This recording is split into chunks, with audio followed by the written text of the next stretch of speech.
नमस्कार, knocking-news.com में आपका स्वागत है। मैं हूं गिरिजेश वशिष्ठ। एक दुखद खबर है। एक जैन साधु ने करीब 75 साल उनकी उम्र थी, अपने प्राण त्याग दिए हैं। उन्होंने अनशन करके जान दे दी है, क्योंकि उन्हें ये लगता था कि उनका जीवन उस पवित्रता, उस शुद्धता से बहुत छोटा है जिसका हरण किया जा रहा है। सम्मेद शिखर तीर्थ स्थल है जैनियों का एक, झारखंड के गिरिडीह में, और वहाँ पर कुछ गतिविधियाँ हो रही हैं। वहाँ पर सरल भाषा में, जो आप अखबार में पढ़ रहे हैं कि उसको पर्यटन स्थल बनाया जा रहा है, इससे वो नाराज़ थे। 1 तारीख को देश भर में जैन समुदाय के लोगों ने आंदोलन किया है और पूरे देश में तरह तरह के प्रदर्शन हुए हैं।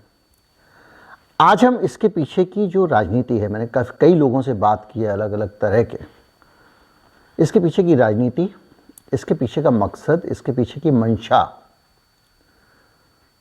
और भारत के राष्ट्रीय मीडिया की शर्मनाक भूमिका, इस पे बात करेंगे। समझने की कोशिश करेंगे कि ये मामला खड़ा कैसे हुआ, इसको मैनिपुलेट कैसे किया गया, और फिर यही मामला अब जब गले पड़ रहा है तो किस तरह से इसमें पॉलिटिकल गेम हो रहे हैं और किस तरह के एक आरएसएस के देशव्यापी ऑपरेशन का हिस्सा लगता है।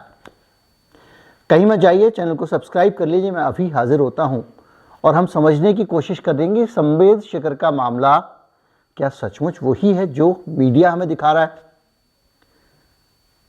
या ये सारा का सारा मामला उल्टा सीधा समझाकर खेल कुछ और चल रहा है। मैं अभी हाजिर होता हूं।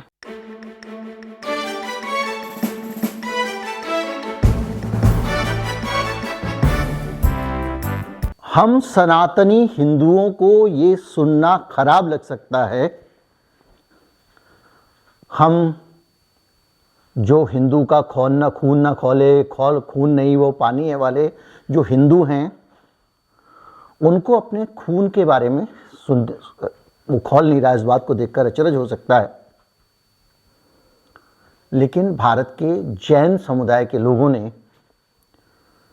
जो साहस दिखाया है, जो कलेजा दिखाया है, वो छोटी चीज नहीं है। कलेजा कैसे दिखाया? कलेजा ऐसे दिखाया है कि उनके एक तीर्थ स्थल के साथ जब छेड़छाड़ करने की कोशिश हुई किसी के पॉलिटिकल एम्बिशंस के लिए, किसी की हसरत के लिए, किसी को महान बनाने के लिए, तो उन्होंने बर्दाश्त नहीं किया, सड़कों पर उतर आए। पूरे देश में उतरे हुए हैं, लगातार विरोध कर रहे हैं। ये वो लोग हैं, वो समाज है, वो कम्युनिटी है, काम धंधे कारोबार वाली है, जिसको ईडी इनकम टैक्स से सबसे ज़्यादा डर और खतरा रहता है, जिनको जीएसटी वाला भी परेशान कर सकता है। उस कम्युनिटी के लोग सड़कों पर उतर रहे हैं झंडा लेकर। दिल्ली के इंडिया गेट से लेके, मुंबई से लेके पूरे देश में आंदोलन हुआ है। किस बात के खिलाफ? सिर्फ इस बात के खिलाफ खड़े हुए हैं कि गिरिडीह में उनका जो एक सम्मेद शिखर पर्वत है, जहां पर उनके 20 तीर्थंकरों ने, 24 में से 20, एक तो जो है वो हिमालय पे ही उन्होंने अपना देह त्याग दी थी, उन्होंने तपस्या करके अपना शरीर त्यागा। जैनियों में ये बहुत सम्मान का स्थल है। रात को 3 बजे ये लोग यात्रा शुरू करते हैं पैदल पैदल उस पहाड़ पे, और दूसरे दिन दोपहर तक यात्रा करते ही रहते हैं। इतना कठिन ये तीर्थ स्थल है। तीर्थ स्थल जो होते हैं वो पवित्र होते हैं और अपने मूल रूप में जब होते हैं तभी उनका एक सम्मान होता है। आप ऐसे सोचिए कि पुराने ज़माने में लोग जब तीर्थ यात्राओं पर जाया करते थे तो विदाई लेकर जाते थे, पता नहीं वापस लौटेंगे कि नहीं लौटेंगे, क्योंकि जो दुर्गम नहीं है, दुरूह नहीं है, वो तीर्थ यात्रा कैसी। और दूसरा, जब आप तीर्थ स्थलों पे जाते हैं, मंदिरों पे जाते हैं, तो 100 साल, 200 साल, 300 साल, 400 साल पुरानी हमारी विरासत, 500 साल पुरानी विरासत 500 साल पहले गली कैसी होती थी, मोहल्ला कैसा होता था, मंदिर कैसे होते थे, मूर्तियाँ कैसी होती थी, ये सब आप जाते हैं तीर्थ स्थलों पे, आप जान जाते हैं। ये धार्मिक नहीं, सांस्कृतिक यात्रा भी है आपके अतीत में। अब आप बनारस में जाएंगे तो 200, 300, 400 साल पहले गलियां कैसे होती थी भारत की, ये जानने के लिए और इस बात का सबूत देने के लिए जो गलियां होती थी उनको तोड़ दिया गया है। जो छोटे बड़े मंदिर होते थे उनको तोड़ दिया गया है। उज्जैन में महाकाल लोक बनाने के नाम पर उनको तोड़ दिया गया है। अब आप वहां पे अपनी परंपरा, अपना अतीत और अपनी संस्कृति का एक बड़ा हिस्सा लूज कर चुके हैं, खो चुके हैं। और ये सब इसलिए हुआ कि भारत में कोई राजा आया था, जैसे अहिल्याबाई को लोग याद करते हैं, जिन्होंने जीर्णोद्धार कराया था, वैसे ही भारत की धरती पर एक धरती का सपूत पैदा हुआ था, इस देश का राजा बना था, जिसने एक नई संसद बनवाई थी, जिसने राजपथ को लोकपथ कर दिया था। उसने ही बनारस के काशी विश्वनाथ मंदिर को बदल दिया था, जीर्णोद्धार कराया था। और उसी राजा ने उज्जैन के महाकाल को भी बदल दिया। एक तो मकसद ये कि मैं नाम कमा लूंगा, और दूसरा मकसद ये कि मेरा मातृ संगठन जो है, जब वहां तोड़ फोड़ करके कुछ और बना दोगे, उसके प्रबंधन के लिए जो कमेटियां बनेंगी, वहां से आजीवन आरएसएस और उसके अनुषांगिक संगठन, उससे जुड़े हुए लोगों के लिए आर्थिक प्रवाह का एक स्थायी जरिया बन जाएगा। जैन समुदाय के लोगों को अपनी उस पवित्रता को, जो उनकी आजीवन जो निभाते आ रहे हैं, वो स्वीकार्य नहीं है। काशी वालों को लग सकता है कि यहाँ 5 स्टार होटल बन जाए, यहाँ पे लोग आ जाएं विदेशी, यहाँ पे लोग हनीमून मनाने आ जाएं, शराब पी लें। हो सकता है उनको इसका बुरा ना लगा हो, मुझे नहीं लगता कि सारे हिंदुओं को नहीं लगा हो, लेकिन एक बड़ा तबका हिप्नोटिज्म के अंदर है। उसके मन में ये प्रश्न ही नहीं आया कि जब मैं पिछली बार गया था काशी विश्वनाथ का मंदिर दर्शन करने, तो काशी कुछ और थी, अब तो ये मेरे मोहल्ले में गली में 100 ऐसे मंदिर बन गए हैं चमकीले पत्थर के, उनमें से एक हो गया रंग बिरंगी रोशनी वाला। लेकिन जैन कह रहे हैं कि भैया वहां पे आप अगर टूरिस्ट स्पॉट बना दोगे तो हमारे धर्म में तो अहिंसा है, यहां के लोग मुर्गे पाड़ेंगे, हनीमून बनाने के लिए लेके आएंगे अपनी प्रेमिकाओं को, अपनी अलग अलग तरह के, मतलब उनका सीधा पॉइंट ये है कि ये पवित्र स्थल है, प्राचीन स्थल है, ऊंची पहाड़ियां हैं, कठिन और घनघोर श्रम के जरिए हम जाके यहाँ पे दर्शन करते हैं, इसको आप हमसे मत छीनिए, हमको इसी रूप में रहने दीजिए। आपको जो करना था आपने अपने स्थलों का कर लिया। लेकिन जैन समुदाय के साथ में एक दिक्कत है, बहुत सारे जैनियों को यह खराब लग सकता है सुनना। जैन समुदाय अपनी आइडेंटिटी को लेकर ही भ्रम में है।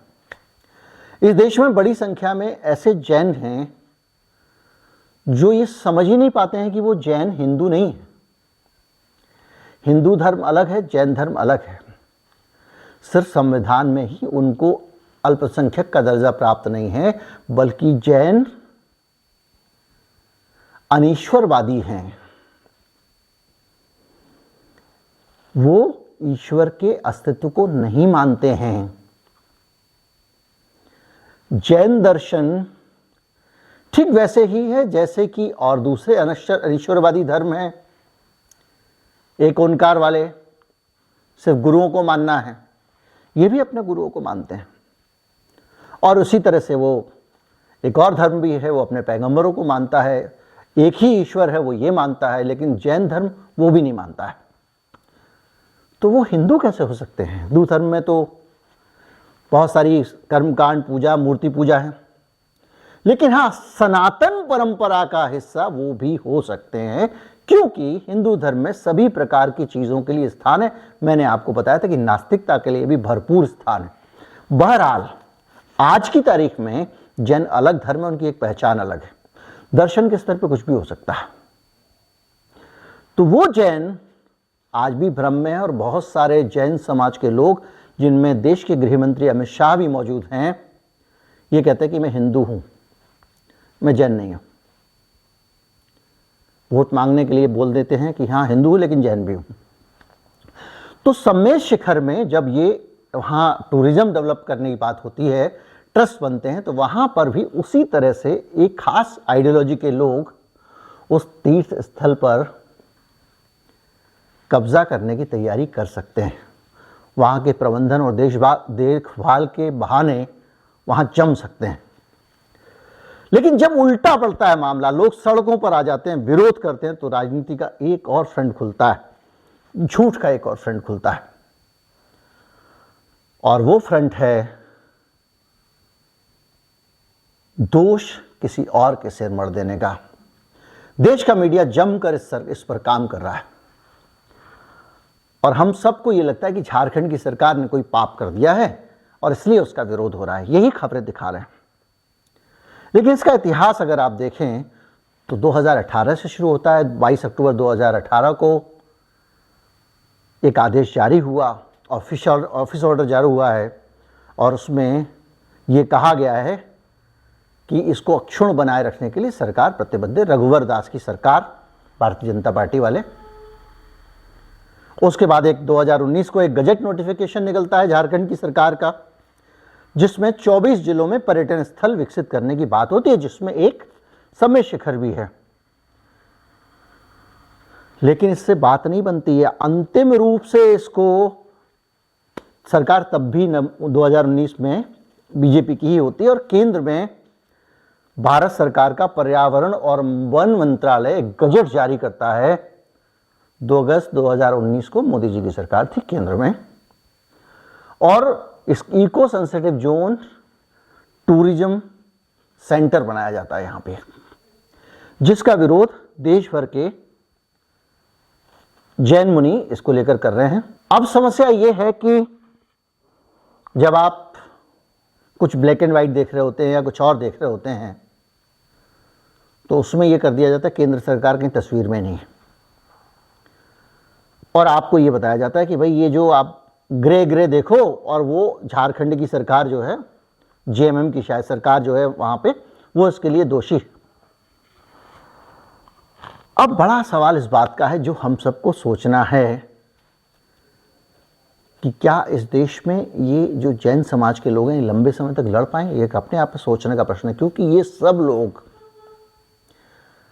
जिस बैकग्राउंड से आते हैं उनमें इनके पास संघर्ष, लड़ना और दूसरी चीज़ों के लिए ज़्यादा स्थान नहीं है।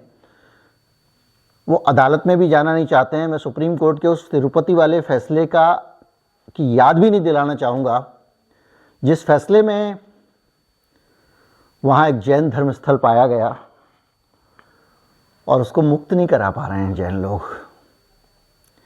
राम जन्मभूमि वाले मामले में बौद्धों ने तो दावा किया, जैन पार्टी बनने के लिए आगे ही नहीं आए। उसी तरह से इस मामले में भी वो कितना लंबा लड़ेंगे, कितना नहीं लड़ सकते हैं, ये अपने आप में एक पहेली है। लेकिन एक चीज़ पक्की है कि पहली बार किसी ने मुंह खोलकर कहा कि भाई साहब, एक तीर्थ स्थल बहुत पवित्र होता है, दुरूह और कष्ट के साथ यात्रा की जाती है वहाँ पर, वहाँ दारू मुर्गा लड़कियों का जो व्यभिचार है उससे जुड़ा हुआ कोई पर्यटन केंद्र मत चालू कीजिए। और ये अपने आप में सोचने को मजबूर करता है कि बहुत सारे पर्यटन केंद्र इसमें बदले गए हैं और क्यों नहीं हमने उस पर भी आवाज़ उठाई। उम्मीद करता हूँ वीडियो आप साफ क्लियर कट लगा होगा। अगर अच्छा लगा हो तो ज़्यादा से ज़्यादा लोगों तक पहुँचाएं, चैनल को सब्सक्राइब कर लें। ट्रोल्स गालियाँ देने को तैयार हो जाएं, लेकिन चलेगा, पर वीडियो देखने के बाद प्रतिक्रिया दें। नमस्कार, जय हिंद। 1 मिलियन का टारगेट नहीं भूलना है इस जनवरी के अंत तक।